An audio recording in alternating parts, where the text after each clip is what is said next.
Cara, esse daqui é a análise pocket de Cruzeiro 0, Fluminense 0, pós-jogo e... Cara, tem muita nuance. Tem pós-jogo que eu admito que eu venho pra cá e eu tenho que ficar caçando o que falar. Vocês têm visto que eu não tenho enrolado, né, nos meus pós-jogo e tenho feito às vezes 5, às vezes até 6 minutos, ó. Era isso que tinha pra falar. Esse daqui, pela lógica, teria 25 minutos. Porque a gente precisa falar sobre arbitragem, a gente precisa falar sobre a atuação do Fluminense, sobre a diferença dos dois tempos e a gente precisa falar sobre a rodada. Né? São pelo menos 4 coisas. Por isso que eu vou subdividir.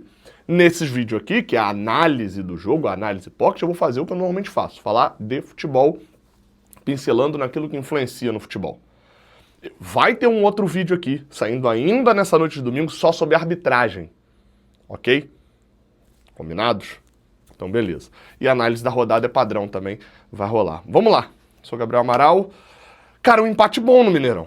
Eu acho que boa parte da torcida assinaria um empate antes do jogo, antes da bola rolar. Provavelmente a gente achava, e eu julgava, eu falei várias vezes isso, que era um jogo muito difícil. O Fluminense encarava uma sequência com um G4 na sequência, né? Mirassol, Cruzeiro, Flamengo e Palmeiras. A gente tem 4 pontos em 2 jogos até agora.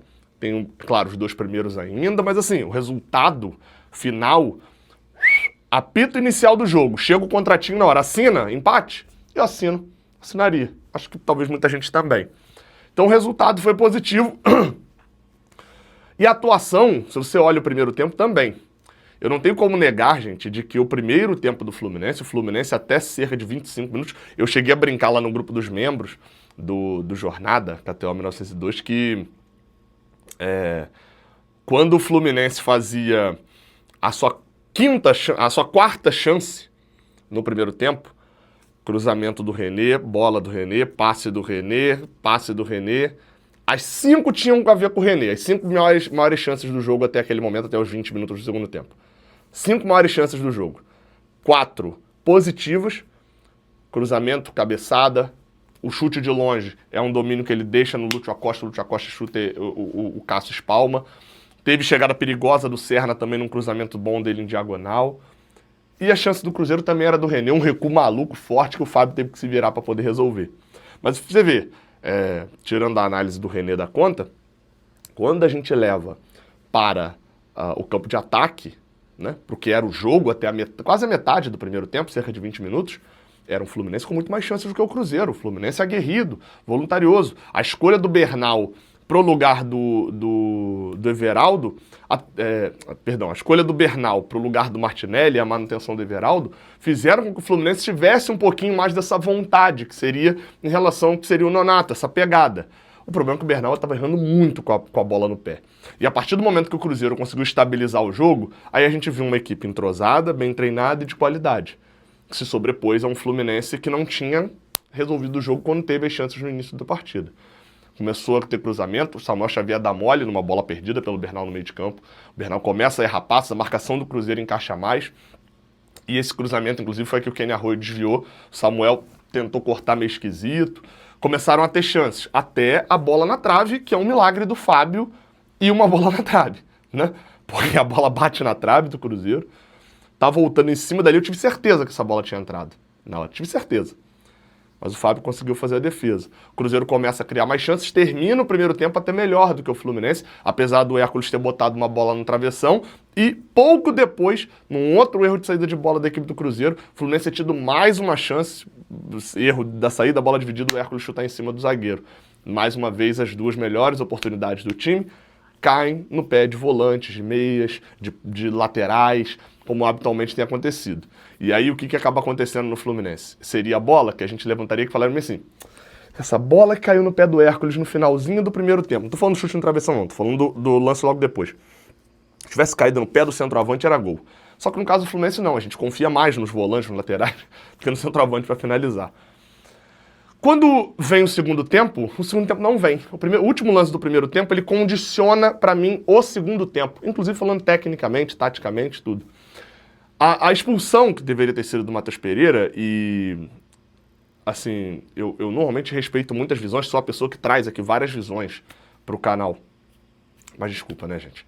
O jogador já tem amarelo, domina a bola, a marcação vem por trás, o jogador faz o gesto para trás. O Matheus Pereira não foi proteger, porque quando eu vou proteger, sabe o que eu faço? Quase caí aqui. Quando eu domino uma bola, todo mundo jogou bola sabe disso. Eu sou goleiro, mas jogo na linha e sei disso. Se eu domino uma bola e vai proteger, você bota o braço aqui, ó.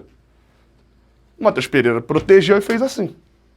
Só que no que ele fez assim, o rosto do Bernal já tá mais perto, vai o cotovelo dentro da cara. Gatilho, né? Sempre falado, precisa ter o tal do gatilho. Para poder... O que é o gatilho? É você ter a força intencional, aquele que você faz assim e volta. Precisa ter isso para um lance ser considerado para cartão vermelho. E o lance do Matheus Pereira nitidamente tem. Independente se você acha, por exemplo, que não era para vermelho. Quando o árbitro vai até o VAR, revê o lance, o Bernal tá sangrando, a cara sangrando. Ele revê o lance e ele acha que não foi nem cartão amarelo. E eu até queria voltar e ver o jogo, porque na hora eu não percebi. Eu acho, como o jogo acaba logo depois, que ele não dá nem a falta se bobear. Porque assim, desculpa, ou ele considera falta e amarelo, ou ele tá delirando. Novamente, cabia o vermelho direto. Tem o tal do gatilho, tem a intensidade, porque o supercílio tá cortado, mostra que teve intensidade. Ah, mas e a intenção, meu amigo? Meu filho vai entrar na escolinha agora no ano que vem. Eu tenho certeza que uma das coisas que ele vai ouvir é, sem querer, também a falta. Então, desculpa, era pra ter tido um vermelho. Todo mundo transtornado e tal, vai pro vestiário, o Bernal sai, o Fluminense...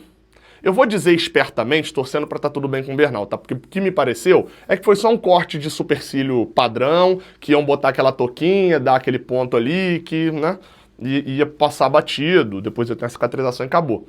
Mas o Fluminense, eu tô considerando que foi isso, tá? Se Deus quiser vai ter sido só isso, não tem problema nenhum não. Mas o Fluminense, sabidamente, usa o protocolo da concussão com o Bernal pra voltar pro segundo tempo. Já precisaria talvez trocar o Bernal mesmo, não tava bem no jogo, tava mal o Bernal no jogo.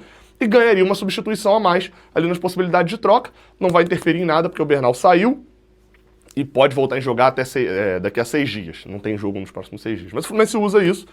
E o segundo tempo, cara, assim, ele foi um martírio, porque foram 2 times sabendo que a arbitragem errou no lance capital. Era o Matheus Pereira tomando entradas duríssimas como a do Hércules, chegadas muito fortes. Porque todo mundo sabia que ele era para estar expulso e todo mundo do Fluminense tentando cavar, sabendo que o árbitro ia pro vestiário, ia ver a merda que fez. Ia, de repente, expulsar o Matheus Pereira pouco depois, só que o Matheus Pereira, nessa parte, ele até foi inteligente. Ele não revida a hora nenhuma, porque ele sabia que, né, o jogador do Fluminense voltou, condicionado a dar um tranco, para ele pegar e fazer isso aqui, e era um amarelo no Hércules, um amarelo nele, e ele estava expulso. O árbitro ia fazer essa compensação. O Matheus Pereira, nessa parte lá pra eles, acabou sendo bem, não deu motivo pra tomar o vermelho. E ficou até o final no jogo, inclusive. Do nosso lado, um time muito pilhado, um time que se pilhou muito, o Canóbio volta muito pilhado. E eu não tô dizendo que isso é sem razão, mas tô dizendo que isso condicionou o jogo. Quando você vai pra análise de campo, você percebe, e hoje até me chamou a atenção isso, ele volta com o Nonato no Bernal, na teoria o time vai um pouco mais pra frente. Só que você percebe que o time do Fluminense cansou rápido no jogo. E aí a análise que eu faço de por que cansou rápido é porque estava correndo meio errado. O time do Fluminense perdeu, se desestruturou um pouco. E aí é onde eu acho que faltou um pouco ao Cruzeiro a qualidade para poder, nesse segundo tempo, para poder matar o jogo. O 0x0 ficou de bom tamanho, como eu falei na abertura. O segundo tempo ele foi todo condicionado nisso. Muitas mexidas, que aí cada time também foi fazendo substituições pra caramba. Soteldo entrou Keno, entrou John Kennedy, etc. E assim, a verdade é que ninguém que entrou, talvez dá pra dizer o Nonato, porque, né? Ninguém que entrou jogou melhor do que quem tava no lado do Fluminense. E as mexidas do Cruzeiro também não resultaram muito, como eu falei no pré-jogo, é um time muito entrosado, é um time que é o mesmo time do primeiro turno que enfrentou a gente, salvo um que tá lesionado e um que tá suspenso. Não saiu ninguém, não mudou ninguém, os titulares são os mesmos. Então é um time muito entrosado, é um time que tá muito junto, mas que nessa reta final, a partir do momento que começa a mudar, começa a ficar mais difícil. Ainda bem que a gente tem o Fábio, esse ponto tá na conta dele também, né, a importância de ter um goleiro como ele. E, enfim, reta final do jogo, toda aquela confusão, os dois times saem putos com a arbitragem. Realidade é essa, um empate bom, com uma atuação que eu acho que foi muito mais semelhante, talvez a melhor atuação fora de casa sob o comando do Zubeldia, tá? Foi melhor do que o jogo contra o Sport do que contra o Mirassol, que tinham sido os dois bons até então, com gols no finalzinho, e a gente até fiquei com medo de tomar outro gol no finalzinho, mas Mirassol e Sport não se compara a atuação contra Vasco e Ceará, por exemplo. Foram infinitamente melhores, mesmo não sendo boas. Agora, hoje, contra o Cruzeiro, não achei que o Fluminense jogou bem. 1-0-0, que tem bastante coisa pra gente falar, por isso que vão ter mais vídeos aqui. Deixa a tua opinião aqui embaixo, tamo junto, até a próxima, valeu!